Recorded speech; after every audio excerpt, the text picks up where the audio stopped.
স্বৈরাচারদের মানে যুগে যুগে পতন কিভাবে হয় এবং কিভাবে স্বৈরাচারদের এই পতনকে মানুষ উৎসব মুখর ভাবে আয়োজন করে আর কি, উপভোগ করে। এই তো এটা মূলত কাদের খাওয়ানোর উদ্দেশ্যে করবেন? এটা জনসাধারণ সবার জন্য, সবার জন্য সবাই খেতে পারে। এখানে একটা গণভোজের আয়োজন করা হয়েছে। এই খাসিটির নাম তো কাদের লিখেছেন, এটাতে আসলে কি বার্তা দিতে চাচ্ছেন?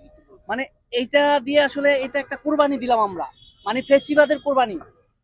এতকাল যে ফেসিবাদ ছিল তাদেরকে আমরা, শেখ হাসিনাকেও কোরবানি করেছি, শেখ মুজিবকেও কোরবানি করেছি, এখন কাদেরকেও কোরবানি করেছি। মানে বার্তা এটাই দিতে চাচ্ছি, পরবর্তীতে যেন এ ধরনের ফেসিবাদ জন্ম না নেয়, সবাই সতর্ক থাকে। এই বাংলাদেশে এই ফেসিবাদের পুনরাবৃত্তি আমরা চাই না। হ্যাঁ হ্যাঁ, অবশ্যই ওবায়দুল কাদের, কাউয়া কাদের। আর কাকে কাকে নিয়ে এসেছেন? ইতিমধ্যে তো দুজন কোরবানি হয়েছে, শেখ মুজিবকে নেওয়া হয়েছে এবং শেখ হাসিনাকে নেওয়া হয়েছে, আর এখন কাদেরকে, এই তিনজন। আসলে এটা একটা হ্যাঁ হ্যাঁ সেটাই, কারণ হ্যাঁ লেভেল প্লেইং ফিল্ডে আর কি ধরে না। আসলে ফেসিস্টদের তো চিহ্নিত অনেকগুলা ফেস, আমরা জাস্ট মূল ফেস গুলাকে নিয়ে আসার চেষ্টা করলাম আর কি।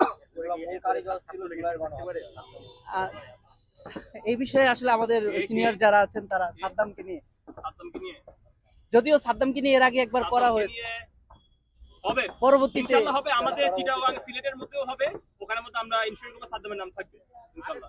আজকে কি এই পর্যন্তই?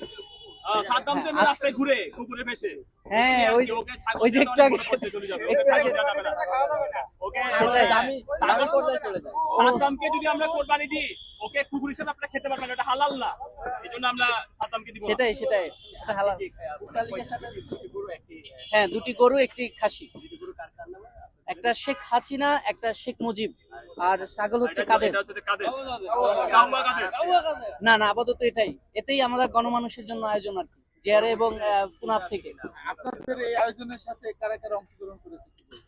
এখানে প্রথম উদ্যোক্তা হচ্ছে জুলাই রেভলিউশনারি অ্যালায়েন্স এবং private university national association of Bangladesh পুনাব, এবং সমন্বয় করছেন এবং বিভিন্ন দল থেকে এবং বিভিন্ন সংগঠন থেকে। আর সবাইকে ওয়েলকাম করা হয়েছে যে সবাই এটাতে অংশগ্রহণ করুক, আর সবাই স্বতঃস্ফূর্তভাবে অংশগ্রহণ করছেও। হ্যাঁ হ্যাঁ, সাংস্কৃতিক অনুষ্ঠানও হবে